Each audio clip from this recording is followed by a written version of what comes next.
guys, I'm here at my fishing spot, my local fishing spot, and it's been raining the past few days, so as you can see the water is a little bit murky, so we'll see what's gonna happen today and what's gonna bite.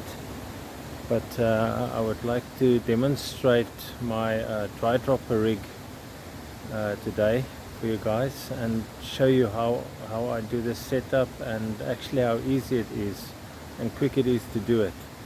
So I will demonstrate that just now for you guys. So this is actually a very simple setup to do the dry dropper rig, and I will demonstrate to you just now.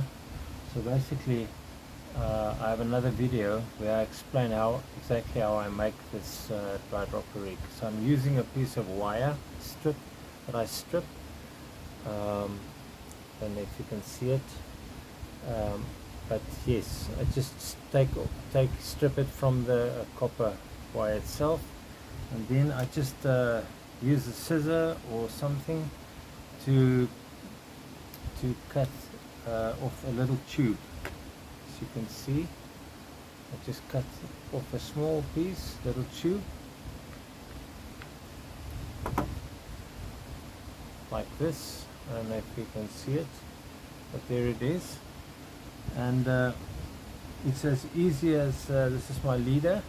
Well, this is just a fluorocarbon that I use. It's about 35 pounds, not even, I think probably 25 pounds carbon. It's about 4 foot approximately. So all I do is then I just take my dry dropper fly.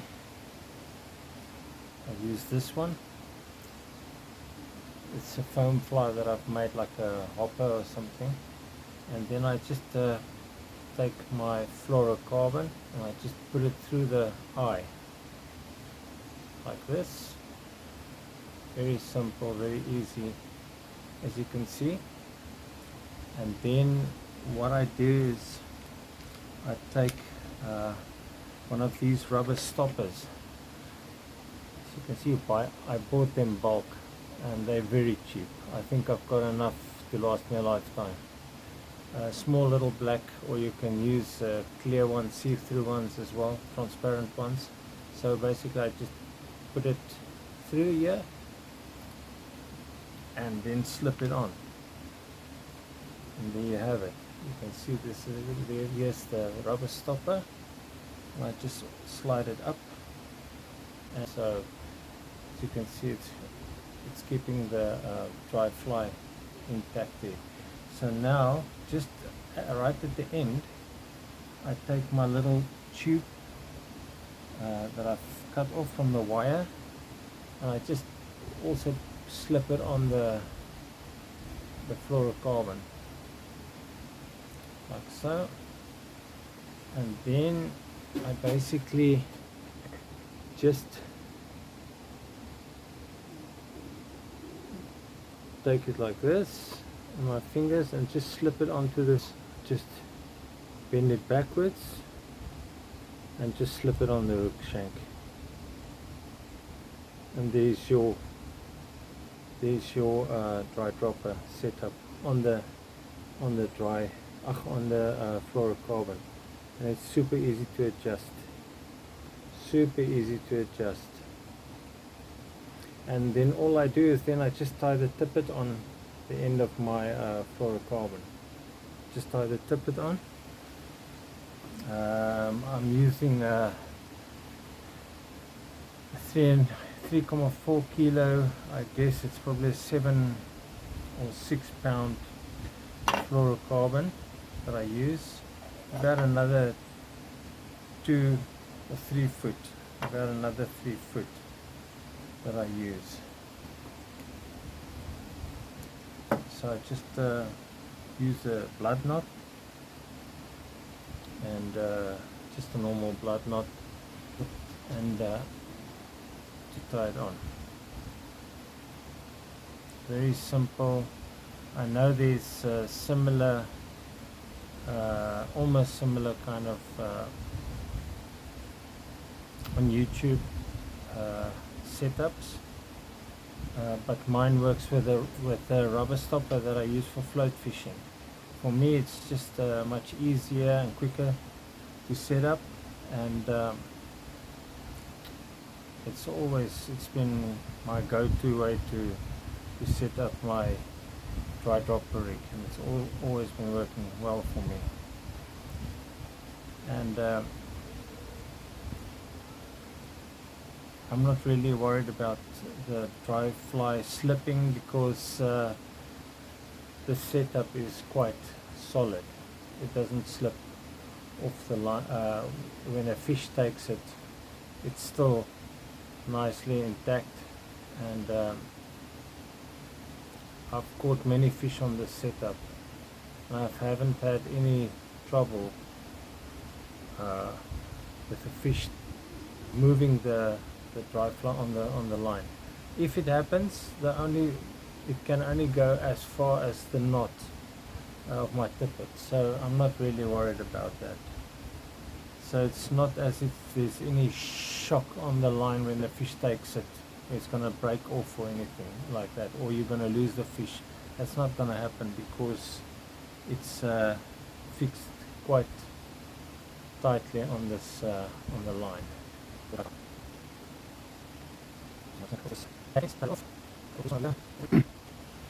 And all I do then is just tie on my dropper fly. Because the water is quite murky, I'm going to use a bit of a darker fly beaded,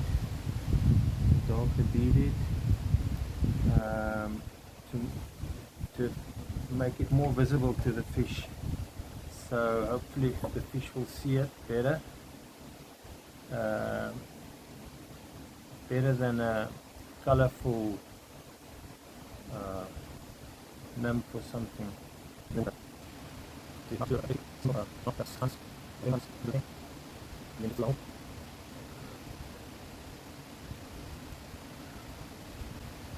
Today I'm using my bamboo split end fly rod that I've made the other day. It's my go-to rod for this area here with the small streams.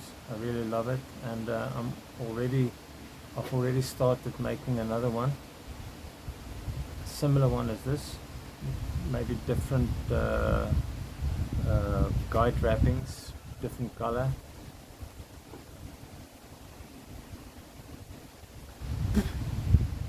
So you've got it. It's my dropper fly, and here's my dry fly. Everything's set up nicely. So I don't know if you can see it, but here's my dry fly, and it's drifting down on my beaded. My dropper fly is also not too deep, but also not too shallow. It's not hitting the bottom, but as you can see, it's drifting nicely. Oh yes, got one. Ooh, nice one.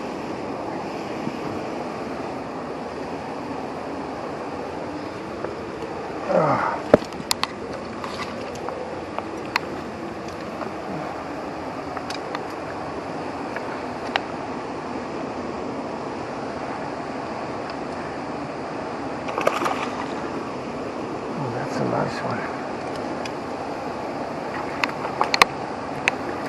Oh yes, what a beaut.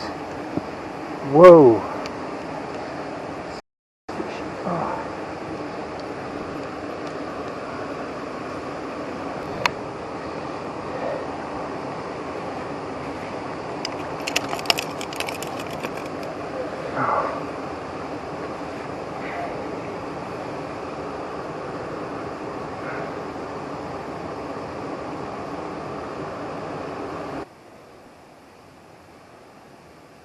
So as you can see, I'm adjusting the fly, my dry fly, very easy. simply just drag it up the line, and there you go.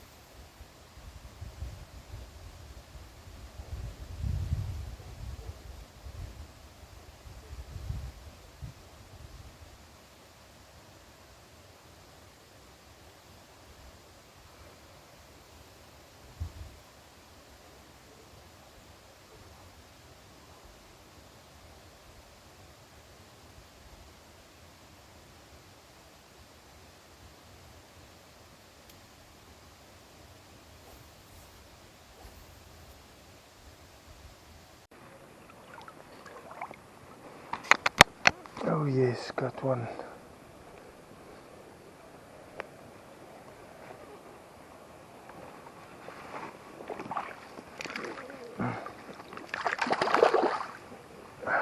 Come on. Ooh, nice little one.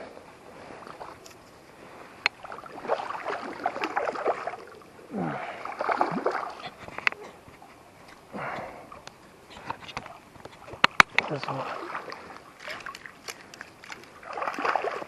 Oh yes. Oh yes. Nice one on the dry dropper. Oh.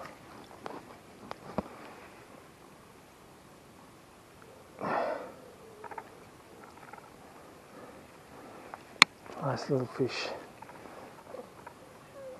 Beauty. Let's put it back. There you go.